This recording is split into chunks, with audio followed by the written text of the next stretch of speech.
안녕하세요. 저는 30대 중반에 홀로 아이를 키우고 있는 평범한 싱글맘이에요. 여러분은 미신을 얼마나 믿어요? 점, 사주팔자, 타로 이런 거 말이에요. 사실 저도 이번 일을 겪기 전까지는 이런 미신들을 가끔씩 보기도 한 사람이에요. 믿는다기보다는 안 좋은 소리를 들으면 평소보다 더 조심하거나 노력해서 화를 피해가야지 하는 생각 때문에 보기도 했지만 솔직히 흥미 위주로 많이들 보잖아요. 그렇게 가볍게 생각했는데 그걸 그렇게 맹신하는 사람들도 있더군요. 제가 이렇게 사연글을 쓰게 된 이유는 바로 그 미신을 맹신하는 사람들에 대해 이야기해주고 싶어서예요. 그 사람들은 전 시댁과 전 남편이고요. 제가 얼마나 어이없는 일을 당했는지 한번 들어봐 주세요. 저는 병원의 임상병리사로 일하는 평범한 사람이에요. 남편은 평범한 회사원으로 저희 병원과 남편 회사가 가까웠기에 인연이 돼서 만나게 됐죠. 남편도 좀 기가 약해 보이는 사람이지만 착했고 시부모 될 사람들도 정상적으로 보였어요. 그게 착각이라는 건 얼마 안가 알게 됐지만요. 제가 처음으로 시부모가 이상하다고 깨달은 건 저희 부부가 결혼 후 살 집을 고를 때였어요. 아들아, 내가 너희가 고른 집 괜찮은지 한번 보러 갔는데 그 집이 참 안 좋다네. 너희들이 같이 있으면 안 좋은 일만 날 곳이란다. 큰 흉사가 생길 곳이라는데 꼭 거기 가야겠냐? 아무리 봐도 난 영 끌리지가 않는데. 저희가 원하는 매물을 보고 와서 시부에게 말했을 때 시부는 하루만 기다려달라고 하더군요. 그리고 하루 뒤 우리에게 들려준 말이 저 말이었어요. 솔직히 저는 당황했고 남편도 저와 다를 바 없었어요. 저 아버님, 그게 무슨 말씀인지, 안 좋은 곳이라는 건 어떤 의미로 안 좋다는 거예요? 입지가 별로라는 말씀이신지 아니면 뭔가 하자가 있는 집이라는 거예요? 아니야, 그런 거 말고 내가 풍수지리로 용한 곳을 알고 있거든. 거기 가서 물어보니까 그 집이 아주 최악의 집이라네. 그쪽 방향으로 가면 너희한테 좋을 게 하나도 없단다. 그러니까 다른 쪽으로 알아봐라. 너희가 잘 돼야 우리 가문이 잘 되는 법인데 정 그곳에 가겠다면 우리는 집값 지원 절대로 못 해주니까 그렇게 알고. 설마 풍수지리 때문에 저희한테 지원을 못 해주겠다고 말씀하시는 거예요? 저는 그 말에 뒤통수 한 대 맞은 기분이었어요. 사실 저희 부부가 20대 후반 28이라는 이른 나이에 결혼을 했었거든요. 사회 초년생이 된 지 얼마 되지 않아서 당연히 모아둔 돈이 많지 않으니 어쩔 수 없이 시댁과 친정의 도움을 받을 수밖에 없었어요. 그래서 집을 사려고 할 때 친정에서 1억, 시댁에서 5천을 지원해주기로 했거든요. 그리고 나머지는 저희 대출을 끼고 들어갈 계획이었죠. 수도권이 아니라 집값은 그리 비싸지 않았지만 저희가 워낙 돈이 없었으니 어쩔 수 없이 두 가족의 손을 빌린 거예요. 그런데 갑작스레 시부가 저런 말을 하니 배신감이 느껴질 수밖에요. 게다가 직접 가보고 결정한 것도 아니고 점을 보고 와서 저런 말을 하니 너무 어이없잖아요. 제 표정 관리가 안 되고 있을 때 시부가 그러더군요. 그게 얼마나 중요한지 너희가 아직 어려서 모르는 거야. 모름지기 사람은 좋은 기운을 품고 살아야 하는 법이지. 그래서 내가 풍수들이 잘 아는 사람 데리고 너희 신혼집에 어울릴 만한 집을 찾으러 다녀보고 왔거든. 내가 눈여겨본 곳이 있는데 한번 가보자꾸나. 너희가 고른 집은 풍수지리에도 안 맞고 누가 들어가도 나쁜 터라고 하더라고. 그러니까 길한 곳도 한번 보고 오는 게 좋지 않겠냐. 그래야 너희 생각도 바뀔 거 아니냐. 좋은 의도라는 건 잘 알겠어요. 하나뿐인 아들 내외를 좋은 집에서 누구보다 길한 곳에서 보금자리를 꾸며주고 싶은 그 마음. 정말 솔직히 이런 형태가 아니었다면 고마워서 눈물이 났겠죠. 그런데 이건 좀 아니잖아요. 게다가 시부가 보내준 주소를 보니 눈앞이 캄캄했어요. 직장과는 너무 먼 데다가 지은 지 오래된 집이었거든요. 게다가 찍어준 사진만 봐도 리모델링 비용이 얼마나 나올지 예측이 불가할 만큼 허름했어요. 솔직히 그 사진을 보고 나니 시부가 일부러 점집이나 풍수지리 이야기를 꺼낸 줄 알았어요. 비싼 집 안 보내려고 저러는 거구나 하고. 그렇지만 시부가 그것도 돈도 지원해줄 사람이 가자는데 거절할 사람이 어디 있겠어요? 결국 울며 겨자 먹기로 시부를 따라 나섰죠. 저희 부부는 이후에 다른 곳에 갈 일이 있어서 시부와는 차를 따로 타고 갔어요. 남편 차 타고 가는 길에 순간 그 근처에 살고 있는 친한 간호사가 생각났어요. 몇 년 전 결혼해서 그 동에 산다고 들었거든요. 그래서 동료에게 전화를 걸었어요. 괜찮은지 정보 좀 알아보려고요. 여보세요? 나야. 나 뭐 궁금한 게 있어서 연락했는데 잠깐 통화 돼? 응, 통화 괜찮아. 무슨 일인데 이렇게 전화로? 내일 병원 가서 물어보면 되지. 지금 당장 알아야 하는 일이라서 그렇지. 다른 게 아니고 지금 신혼집 보러 너희 집 근처로 가거든? 폰에 있는 지도로 찾아보니까 딱 너희 집 바로 근처더라고. 그 주소 보내줄 테니까 거기 집 괜찮은지 알려줄래? 아버님이 좋은 길지라고 지금 보러 가는데 네가 동네 사람이니까 잘 알 거 아니야. 외관 사진도 보내줄게. 나도 동네 일 잘 모르는데 일단 주소로 지도 한번 찾아보고.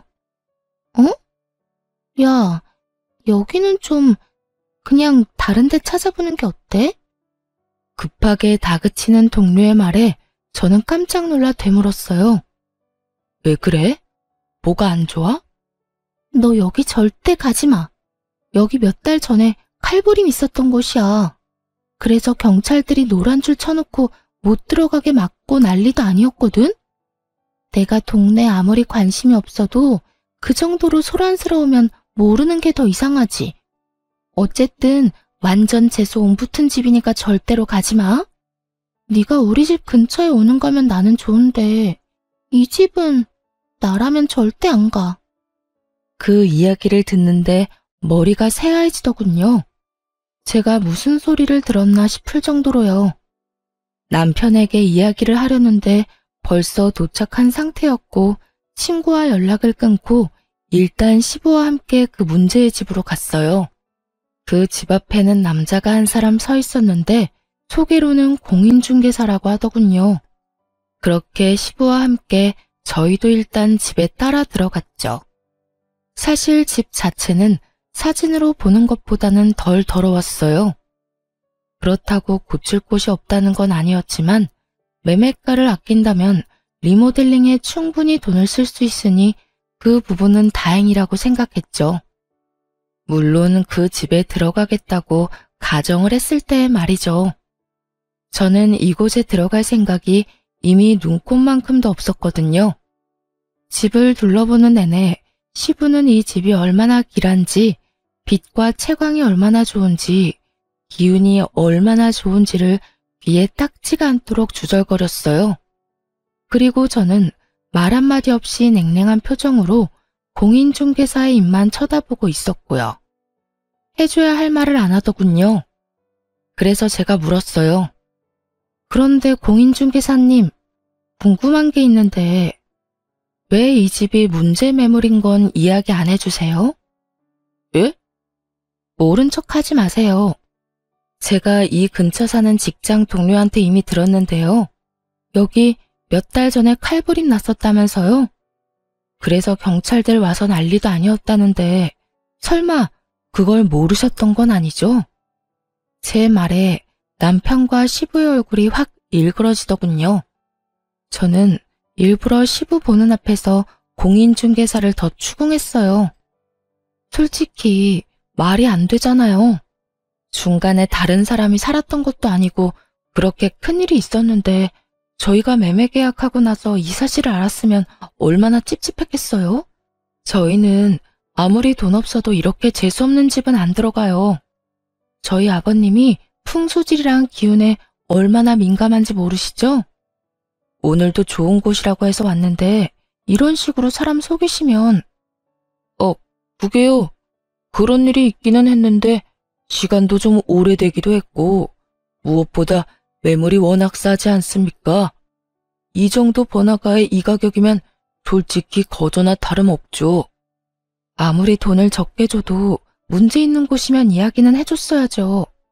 그리고 지역 신문에 날 정도면 엄청 큰일이죠. 제 직장 동료가 바로 이 근처 살거든요. 집 주소 알려주니 단번에 알던걸요. 아무리 풍수지리가 좋고 길지면 뭐예요? 딱 봐도 재수 안 붙은 집이잖아요. 아버님, 저희 이런 집에 들어가게 하실 생각이셨어요? 제가 경악스럽다는 표정으로 묻자 그제서야 시부가 당황하더군요. 언제나 미신을 그렇게 따지면서 우리에게 완전 안 좋은 일이 있었던 집에 들어가라고 강제로 들이민 거나 마찬가지잖아요. 제 물음에 시부가 손을 내저으며 변명하더군요. 그럴 리가 있겠냐? 나는 다 너희 좋은 곳에서 살았으면 해서 그런 거지. 나한테 그런 나쁜 마음 같은 건 없었어. 오해다. 진짜 오해야. 그런데 공인중개사 양반, 진짜 그런 일이 있었던 게 맞습니까? 왜 저번에는 저한테 그런 이야기를 안 해줬어요?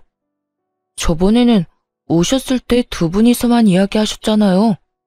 제가 뭐라고 이야기하려고 하면 모르는 사람은 좀 빠지라고 하시더니 설명을 해주려고 해도 싫다고 할 때는 언제고. 그래도 이 매물은 그 부분만 빼면 다 좋잖아요. 건물이 낡았지만 전기나 가스, 수도 같은 건 문제 하나도 없고 동네가 더럽고 허름한 것도 아니고 지하철역하고 멀지도 않으니까.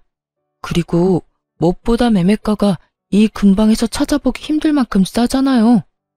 요새는 일부러 싼 곳 찾아오는 사람들도 많아서. 이 사람이? 우리 아들이랑 며느리는 이제 막 결혼해서 마련하는 첫 번째 집인데 이런 집에 어떻게 들어가? 말이 되는 소리를 해야지. 이런 집이라는 거 알았으면 내가 반대했을 거야. 되려 호통치는 시부의 그 모습에 저는 속으로 코웃음을 쳤어요. 이 집에 와서 확인해보라던 시부가 할 말은 아니잖아요. 여기까지 끌고 온 게 본인이면서 애꿎은 공인중개사만 혼내고 있으니 어이가 없었죠. 그리고 한편으로는 안심도 됐어요. 이런 집에 들어가라고 할 리도 없을 테니까요. 그렇게 미신을 중요시하는 시부가 이런 재수없는 집에 들어가도록 놔둘 리가 없잖아요. 그런데 그 뒤에 시부가 한 행동에 완전 질려버렸어요. 시부가 부랴부랴 어디론가 전화를 걸더라고요. 나요. 이 집에서 칼부림 났었다는데 이게 도대체 어떻게 된 일이야? 자네 말로는 좋은 집이라며. 길지라서 살면 두고두고 좋을 집이라더니 몇 달 전에 이 집에서 사람 죽어서 경찰까지 왔었다는데 잘 봐준 거 맞아? 시부의 그 말에 상대방이 뭐라고 했는지는 모르겠는데 그 뒤에 이어진 시부 말은 저를 더욱 경악스럽게 했어요. 아, 그러면 굿 한 번 하고 들어가면 된다고? 그럼 굿 한 판에 얼마 정도 하는가? 1,000만 원 정도는 받아야 한다고? 너무 비싸기는 한데 그래도 받아야 정상적으로 쓸 수 있다는 말이지? 알겠어. 필요한 준비물 같은 거 있으면 미리 말해주게. 시간도 길한 시간 골라서 알려주고. 이 집을 포기한 건 아닌지 굿을 하겠다는 말을 하더군요. 분명히는 저나 상대방이 굿을 권한 거겠죠. 그 말에 저는 열이 받았어요. 굿이라니. 저는 절대로 굿을 한 집이나 사람 죽어나간 집에서 살고 싶은 마음이 없었어요. 그런데 우리 부부의 생각은 묻지도 않고 자연스레 굿 이야기를 하는 시부에게 소리쳤어요. 아버님, 잠시만 전화 끊어보세요. 어? 중요한 이야기 하는 중인데 내가 이따가 다시 전화할 테니까 조금만 기다려봐. 전화를 끊은 시부에게 제가 말했죠. 아버님, 아무리 그래도 그거 가지고 구술하는 건 좀 아닌 것 같아요. 그냥 차라리 다른 곳을 알아보는 게 어떨까 싶은데요. 좋은 집 찾는데 들인 돈도 있으실 텐데 굳이 나쁜 집에 국가지에서 사는 건 아닌 것 같아서요. 제 말에 골똘히 생각하던 시부가 고개를 끄덕이더군요. 하긴 워낙에 비싼 돈이었으니 고개를 끄덕일 수밖에요. 저는 공인중개사를 보며 말했어요.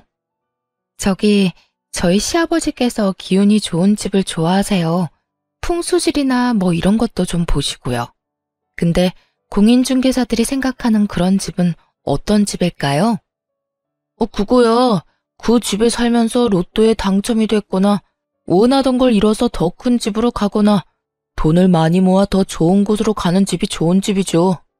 그런 집들은 대개가 기운이 좋다고들 하거든요.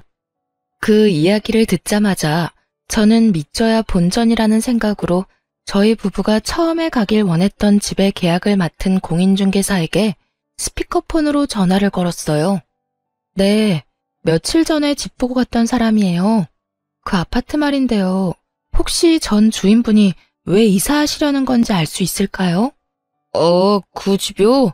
거기 부부가 원래는 집을 지으려다가 돈이 모자라서 그 집 매매해서 들어갔다고 하더라고요.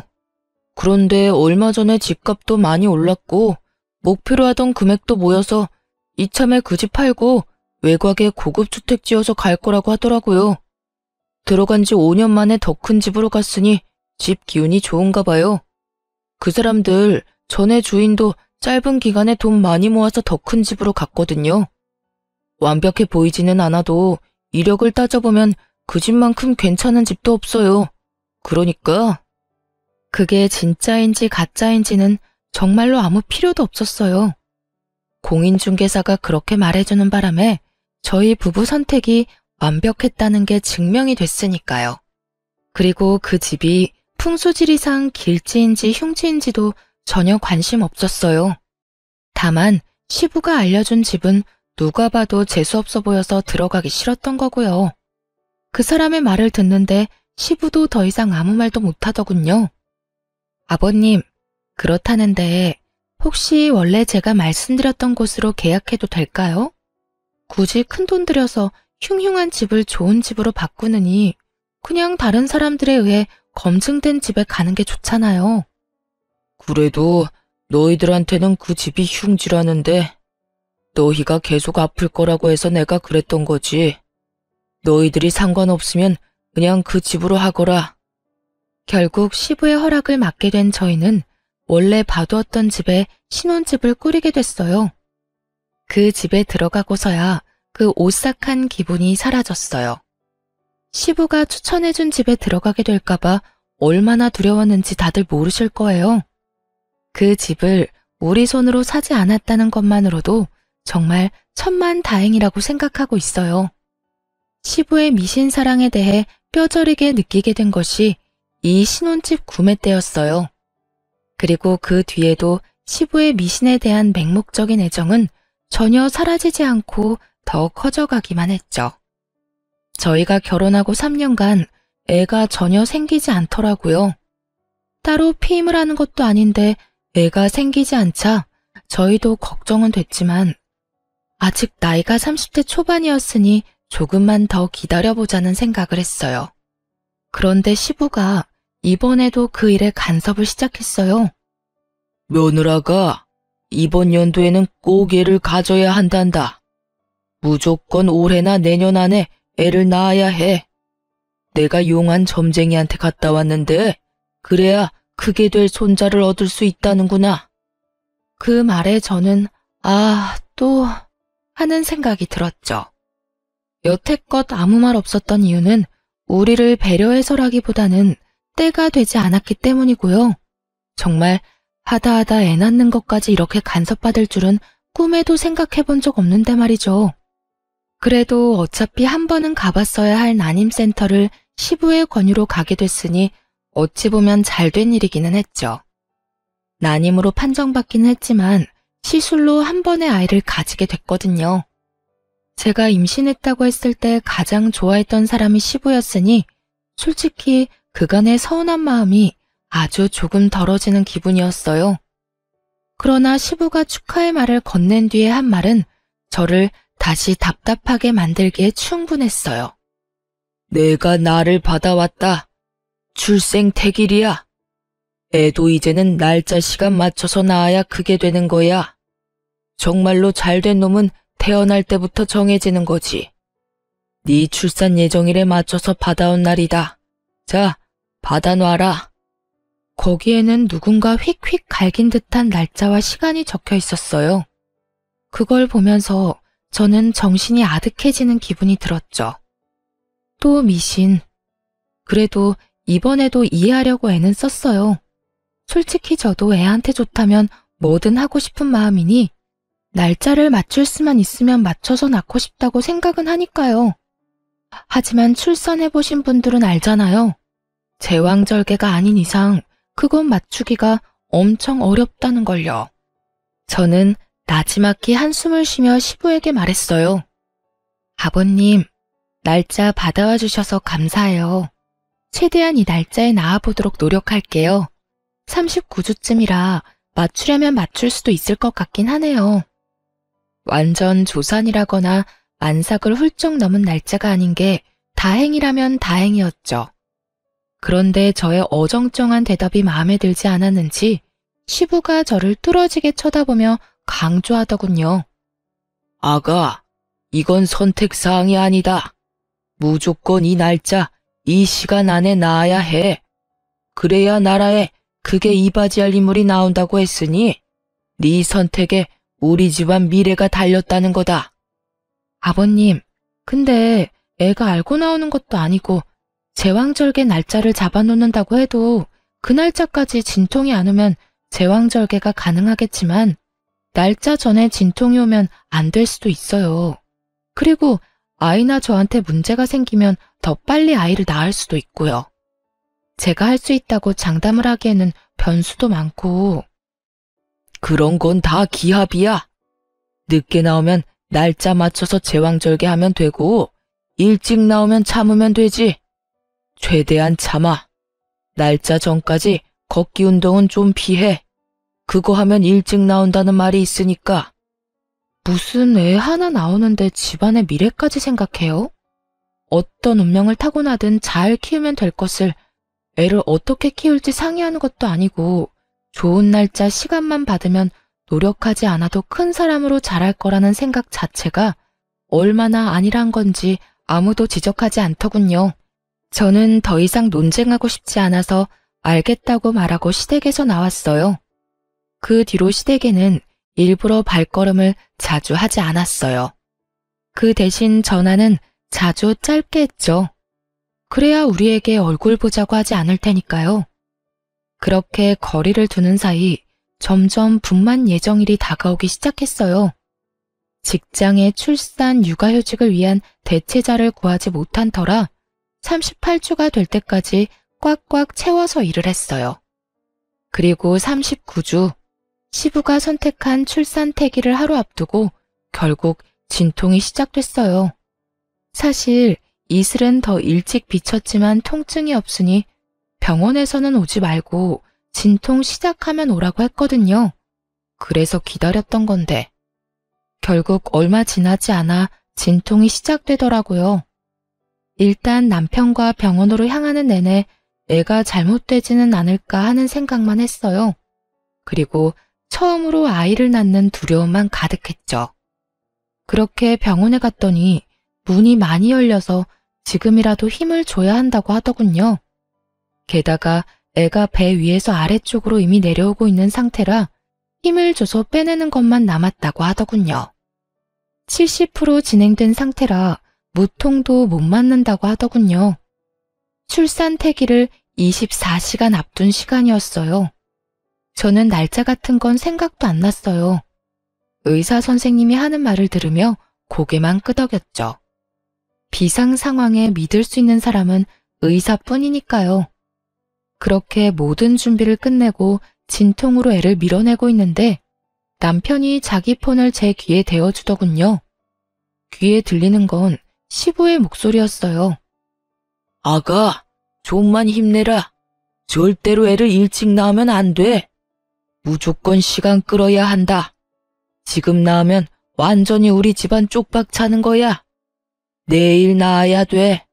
시간은 못 맞추더라도 날짜는 내일 날짜로 맞춰야 돼. 죽어있던 배에 힘이 쑥 빠지는 소리였죠. 이 상황에 참으라니. 뱃속이 지금 엉망진창이고 통증으로 정신도 오락가락하는 상황에 저런 말을 하는 시부도 참 대단한 사람이긴 했죠. 분만 직전이라 이 안쪽까지는 들어오지 못하고 시부는 밖에서 남편을 시켜 제게 계속 압박감을 불어넣었어요. 거기다 간호사와 의사까지 난처한 표정으로 남편에게 와서 말하더군요. 밖에서 보호자분께서 지금 막무가내예요. 나가서 진정 좀 시켜주세요. 지금 제왕절개가 안 될 정도로 자궁문이 많이 열린 상태라 어차피 자연분만 해야 합니다. 밖에서 할아버님이 내일까지 출산은 미뤄달라는데 그러면 아이도 산모도 위험해요. 위험하다고 말씀을 아무리 드려도 안 된다고 난리를 치시는데 저희는 생명을 위험하게 만드는 사람이 아니잖아요. 보호자분이 밖에 나가서 정리 좀 해주셔야 될 것 같은데요. 딱 들어도 의사 화가 많이 난 목소리였죠. 병원에서 일하고 있는 저도 자주 보거든요. 바빠 죽겠는데 진상 환자가 있으면 짜증이 2배가 아니라 10배로 늘어난다는 걸요. 게다가 환자도 아닌 보호자 때문에 환자까지 위험하게 생겼으니 그 위험에 따른 불안감도 한몫할 거고요. 그런데 웃긴 건 남편이 멀뚱하게 서 있던 거였어요. 당신 뭐해? 나 지금 당장 애 낳아야 해. 너무 아프다고. 그치만 아버지가 날짜 꼭 지켜야 한다고 하셨는데. 나 죽어나가도 그 말 할 거야? 네 앞에서 애랑 나랑 둘이 나란히 잘못되는 거 봐야 정신 차릴래? 애한테 무슨 일 생기면 당신네 가문에 미래고 뭐고 아무것도 없을 줄 알아? 저는 다 때려치고 빨리 낳고 싶은 마음뿐이었어요. 게다가 제왕절개를 안 해도 될 정도로 자궁문이 많이 열린 상황이었죠. 제 말에도 남편놈이 우물쭈물하자 저는 열받아서 의사에게 말했어요. 의사 선생님, 주 보호자 필요 없고 환자인 제가 말할게요. 그리고 보호자 서명 뭐 이런 거 필요하시면 남편 말고 밖에 있는 저희 친정어머니한테 사인 받으시고요. 제 목소리가 밖에 다 들렸는지 시부가 밖에서 고함을 지르더군요. 무슨 소리야? 기다려. 내일 낳아야 된다고 내가 말했지? 어이, 의사 선생, 참을 수 있다니까. 조금만 시간 좀 더 끌어. 사돈, 이제 그만 좀 하세요. 동네 창피하게 왜 병원에서 난리예요? 그리고 왜 출산을 맞추려다가 내 딸까지 죽일 일 있어요? 당신네한테는 손주가 소중하겠지만 우리한테는 딸이 더 소중하거든요. 어디서 태어나지도 않은 애 출산을 맞추려고 내 딸 죽이려고 해. 경고하는데 내 딸한테 문제가 생기면 나 당신들 절대로 그냥 안 둬. 친정엄마 말에 시부도 덩달아 흥분했는지 쏘아붙이더군요. 사부인이 말씀이 지나치시네요. 내가 왜 이러는지 몰라서 그래요. 내일 애가 나와야 나라에 이바지할 큰 사람이 된다고. 나와야 사람이 되든 말든 할 거 아니오. 저러다가 둘 다 잘못되기라도 하면 그쪽이 책임지실 거냐고. 여기서 병원 업무 방해하면 의사 선생이 아니라 내가 당신 경찰서에 신고해버릴 거니까 지금 당장 여기서 나가세요. 사람들 보기 창피하지도 않아요? 요즘 세상에 어떻게 며느리 목숨을 가지고 이래라 저래라 하는 거야. 친정엄마의 따끔한 말과 주변 사람들의 더 따가운 눈총에 결국 시부는 쫓겨나듯 병원 밖으로 나갔어요. 친정엄마의 호통 소리를 들으며 저는 다시 마음의 안정을 찾았고 바로 분만을 하러 들어갔어요. 조금만 더 늦었어도 큰일 났을 거라고 의사가 말하는데 정말 속이 부글부글 끓었죠. 아이를 출산하며 감동으로 가득 차야 할 시간에 시부와 남편놈 때문에 그 감동이 엉망이 돼버렸으니 결국 화가 난 저는 출산을 마치고 남편에게 따졌어요. 당신 도대체 무슨 생각으로 아버님 편 든 거야? 설마 당신도 그 출생 날짜에 정신 팔린 거야? 나도 당황했어. 나도 두 사람 사이에서 어쩔 줄 몰랐다고. 누구를 따를지 나도 고민하고 있었거든. 그걸 어떻게 고민해? 당신 진짜 내가 죽어나가도 아버님 편들 생각이었어? 미쳤어? 설마 당신도 그 미신 믿는 거야? 그게 아무리 중요해도 목숨보다 더 중요한 거야? 그러니까 미안하다고 지금 사과하잖아. 늦었어. 이제 와서 무슨 사과야? 나 몸조리 친정에 살 거니까 당분간 만나러 오지 마. 결국 저는 화를 내고 조련 퇴소 후 친정에 몸조리하러 갔어요. 솔직히 남편에게 화가 난 건 둘째치고 시댁 어른들 얼굴 볼 일이 더 짜증나서 일부러 친정에 간 거였거든요. 친정엄마랑 그렇게 큰 소리 내며 싸운 시부가 친정에 올 수 있을 리 없으니까요. 시부가 와 봐야 할 말은 하나밖에 더 있겠어요. 사실 애 낳은 그날 저녁 전화로 생생하게 듣긴 했죠. 넌 어떻게 그걸 못 참고 그렇게 애를 빨리 낳았어? 내가 전화해서 물어보니까 그것도 영 나쁜 건 아니라길래 다행으로 생각은 했다만 그게 될 수 있는 애를 네가 처음부터 잘못한 거야. 아버님, 제가 아무 말씀 안 드리려고 했는데 진짜 해도 너무하시네요. 제가 위험하다는 말 의사 선생님한테 들으셨죠? 그런데도 어떻게 그 상황에서 더 버티라는 말씀을 하셨어요? 제가 진짜로 잘못되기라도 했으면 어쩔 생각이셨어요? 아니 너야말로 너무 네 생각만 하는 거 아니냐? 네가 결혼해서 우리 집에 들어온 게 그냥 너 좋으라고 하는 일인 줄 알아? 자식 손주들이 잘 돼야 집안이 평안한 법이다. 그래서 내가 그렇게 하루 늦게 나으라고 했는데 그걸 못 참아서 이 난리를 피우고. 적반하장인 시부를 보니 정이 다 떨어지더군요. 그래서 시부에게 통보했어요. 그래서 지금 제가 대역 죄인이네요? 그러면 속이라도 편하시게 제가 안 보이는 게 답인 것 같네요. 앞으로는 시댁 일에 절대 참견 안 할 테니 걱정 마세요. 그리고 아버님, 손주 어차피 마음에 안 드시죠? 잘 됐네요. 앞으로 저랑 제 아들은 시댁 일에 더 이상 관여 안 할게요. 무슨 일 있으면 남편 통해서 해결하세요. 그렇게 말하고 전화를 탁 끊어버렸어요. 그리고 남편에게도 똑똑히 전했죠. 앞으로 시댁 일은 너 혼자서 알아서 하라고 말이죠. 며느리며 손자며 마음에 안 든다고 전할 리인데 뭐하러 내가 사서 고생해야 하느냐고요. 남편 놈은 저한테 미안하긴 했었는지 시댁과의 연락을 본인이 하려고 노력은 하더군요. 그런데 시부가 웃긴 게 저도 손주도 탐탁치 않다면서 매번 전화해서 애 보러 오고 싶다고 남편을 들들 볶더군요. 몇 번이나 마주칠 뻔한 걸 제가 다른 약속 만들어서 피해버렸어요. 한 5번째쯤 그렇게 피하니 더 이상 연락 안 하더군요. 제가 왜 그 사람한테 애를 보여줘야 하나요? 아무리 조손관계라도 원하던 시간에 안 태어나서 망했다고 생각하는 사람한테 제 자식 만나게 할 엄마가 어디 있나요? 그렇게 시부와의 만남을 필사적으로 피하며 저는 육아와 일을 병행하게 됐어요. 그리고 육아휴직 종료에 맞춰 아들을 어린이집에 보내게 됐어요. 이제 막 돌을 넘긴 아이를 어린이집에 보낸 부모들은 알 거예요. 어린이집은 애를 봐주는 좋은 곳임과 동시에 들어가면서 병원균에 노출되는 아주 무서운 곳이라는 걸.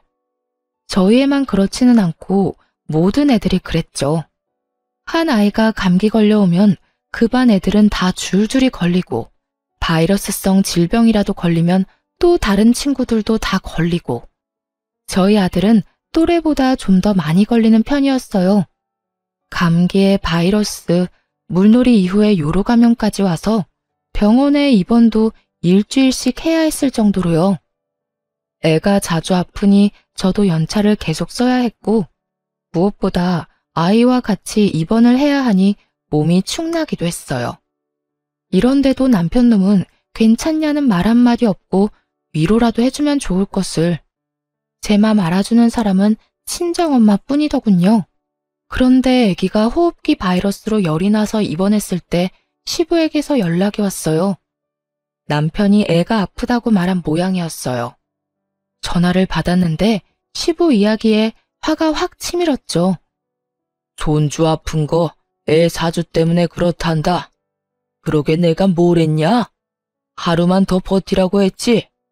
그랬으면 잔병치레도 안 하고 잘 컸을 텐데 네가 그걸 못 참는 바람에 애가 약하게 태어났잖아.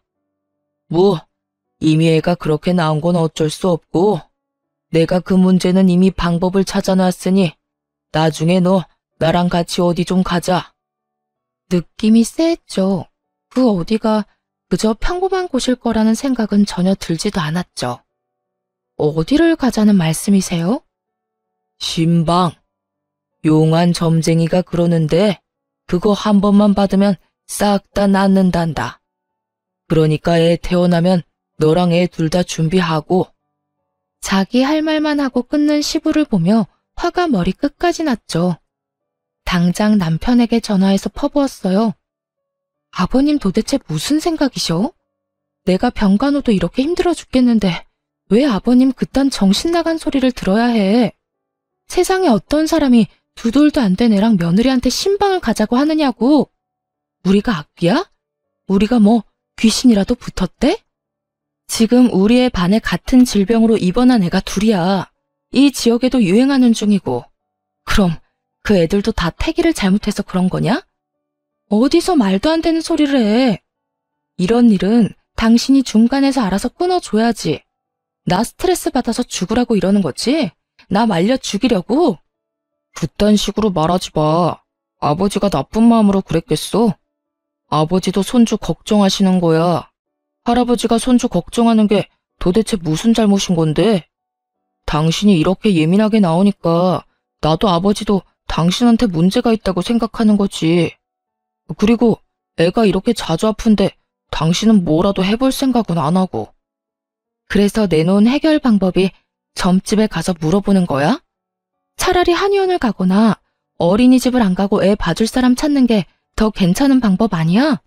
하긴 이미 애가 그렇게 타고났다고 생각하는 사람이 그런 걸 해줄 리가 없지. 당신도 반성 좀 해.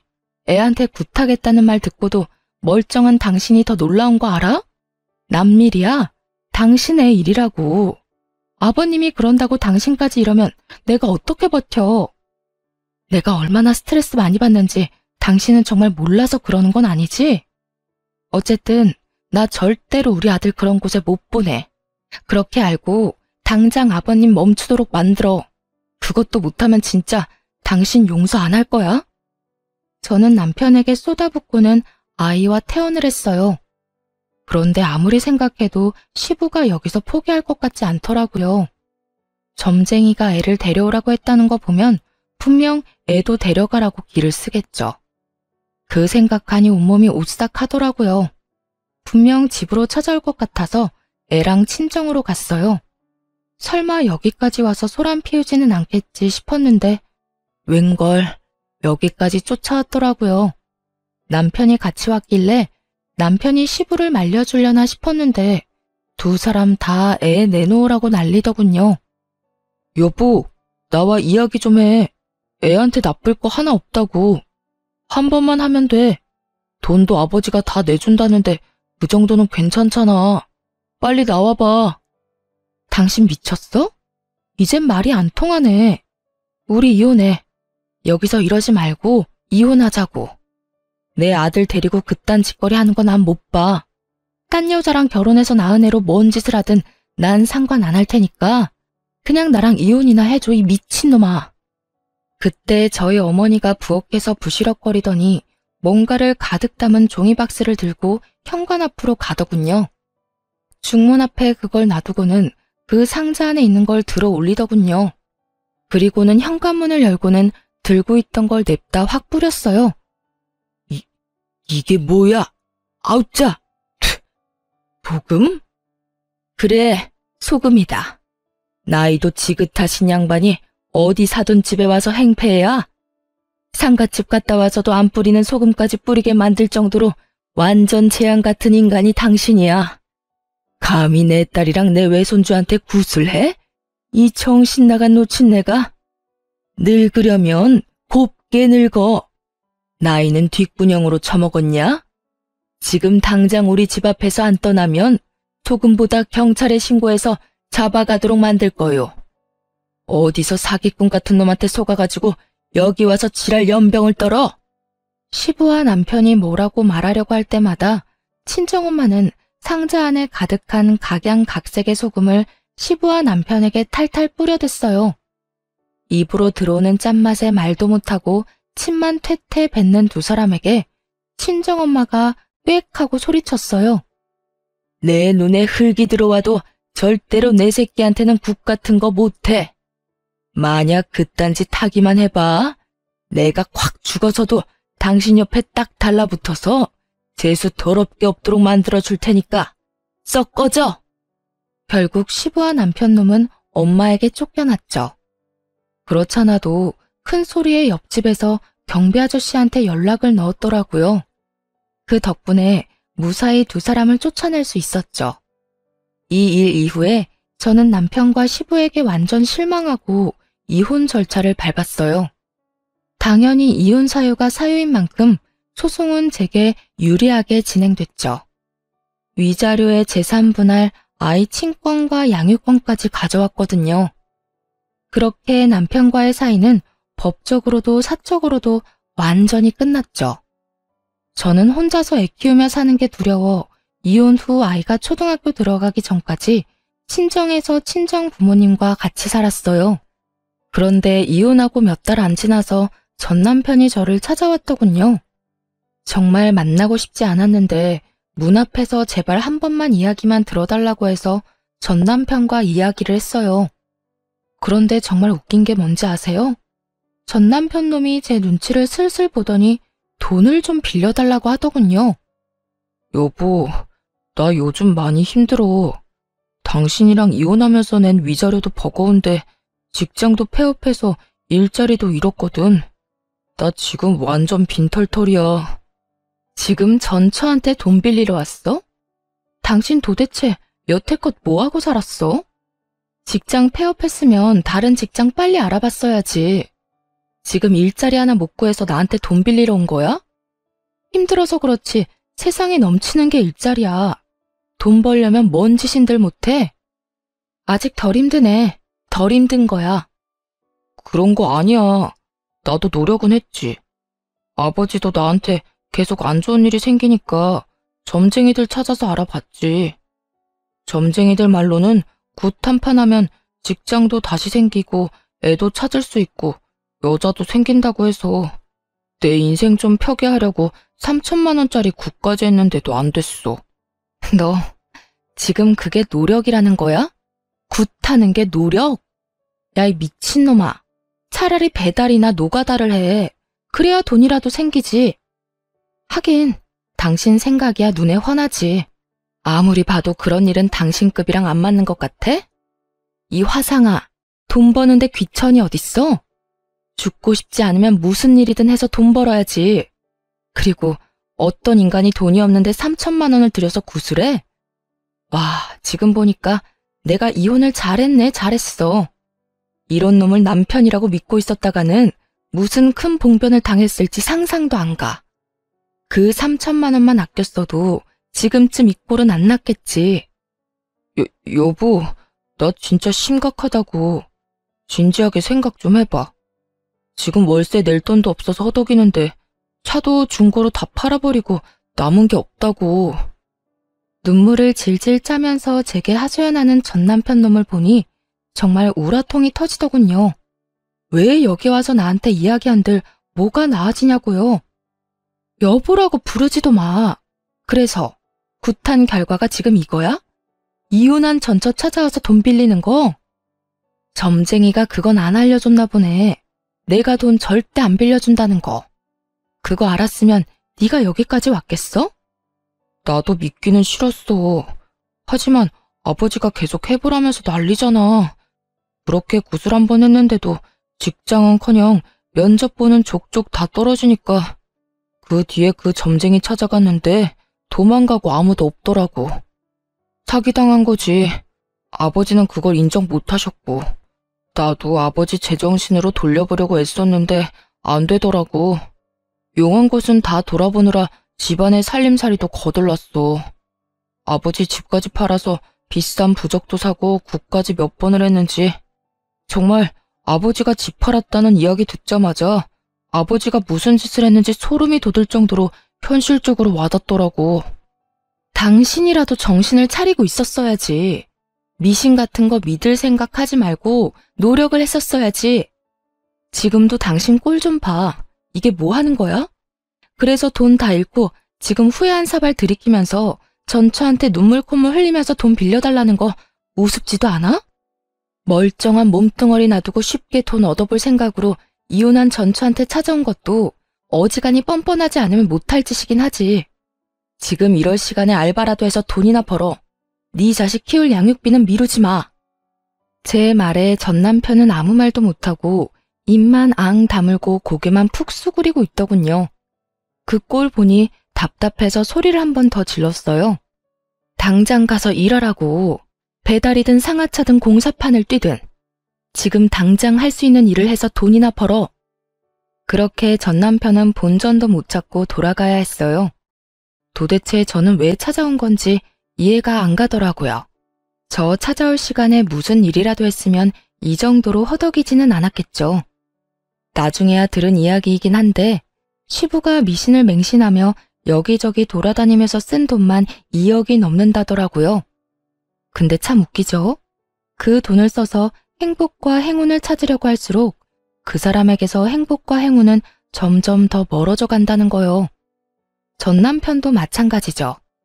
시부처럼 미신을 믿는 순간부터 순차적으로 가지고 있던 걸 잃게 됐잖아요. 저와의 신뢰, 자식, 직장, 돈까지 몽땅 사라졌죠. 저 아들을 생각했다면 시부에게 동조할 것이 아니라 우리와 함께 했어야죠. 시부 편들다가 결국은 본인 인생 날아가고 시부도 가진 돈 다 털려서 아들에게 의지하며 산다는데 저는 솔직히 지금도 이해 안 가요. 시부가 왜 그렇게 맹목적으로 그런 것들을 믿었는지. 이혼 이후로는 절대 미신에는 눈길도 안 줘요. 그런 거 없어도 사람의 삶이라는 건 순리대로 흘러가는 법인데 중간에서 억지로 꼬려고 할수록 더 복잡해지는 거라고 저 혼자 이 상황을 겪고 그렇게 생각하기로 했어요. 뭐든 적당히가 제일 좋은 것 같아요. 적당하게 하기만 한다면 마음의 부담도 덜 수 있고 불안감도 다스릴 수 있겠죠. 가만히 보면 시부와 전 남편은 그런 불안에서 벗어날 수 없었기 때문에 미신이라는 도구에 의존하게 된 건지도 모르겠네요. 그러니 마음 다잡고 열심히 살 생각이에요. 그래도 전 남편도 자식 새끼 생각은 하는지 양육비만큼은 꼬박꼬박 잘 보내고 있어요. 들어보니 택배 상하차 일을 하고 있다더군요. 하려면 할 수 있는 일인 것을 왜 그때는 깨닫지 못했는지 참 이해가 안 가긴 합니다만 후회는 언제나 늦은 법이고 떠나간 버스는 다시 돌아올 일 없으니 그것도 전 남편이 만든 결과죠. 여러분, 뭐든 적당히가 중요한 것 아시겠죠? 과하면 언제든 문제가 생기는 거라는 걸 저는 이번 이혼으로 깨달았거든요. 제 어이없는 이혼 사연 잘 읽으셨나요? 읽어주신 분들에게 감사한 말씀 전하며 모두 행복한 하루 되세요.